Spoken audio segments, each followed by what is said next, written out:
ফ্রান্সের president Emmanuel Macron বলেছেন, গাজা যুদ্ধ চলতে থাকলে নোবেল শান্তি পুরস্কারের কোনো সুযোগ নেই। তিনি স্পষ্ট করে জানান, সংঘাত বন্ধে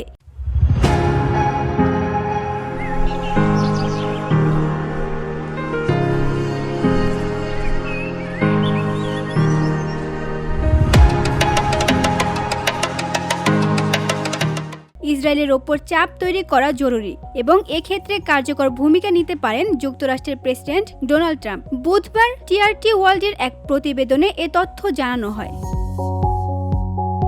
ফরাসি টেলিভিশন চ্যানেল বিএফএম টিভিকে দেওয়া এক সাক্ষাৎকারে ম্যাক্রো বলেন, নোবেল শান্তি পুরস্কার তখনই সম্ভব যদি এই যুদ্ধ বন্ধ হয়। তাই ইসরায়েলি সরকারকে গাজায় সংঘাত থামাতে চাপ দেওয়া অপরিহার্য। ফিলিস্তিন রাষ্ট্রকে স্বীকৃতি দেওয়ার পর ইসরায়েল ফ্রান্সের ওপর নিষেধাজ্ঞা আরোপ করতে পারে এমন প্রশ্নে তিনি বলেন, ফ্রান্স সব ধরনের পরিস্থিতির জন্য প্রস্তুত, তবে তার মতে এখন শান্তি ও বন্ধুত্বের পথ বেছে নেওয়াই সঠিক সিদ্ধান্ত।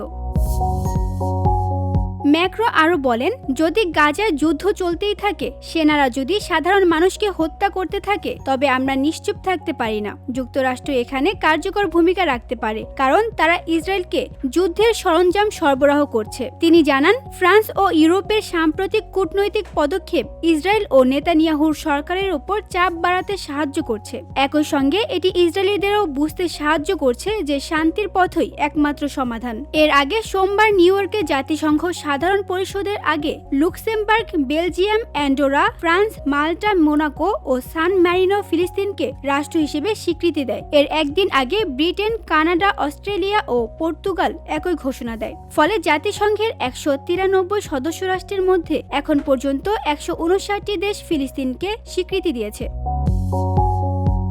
VOD Bangla news desk.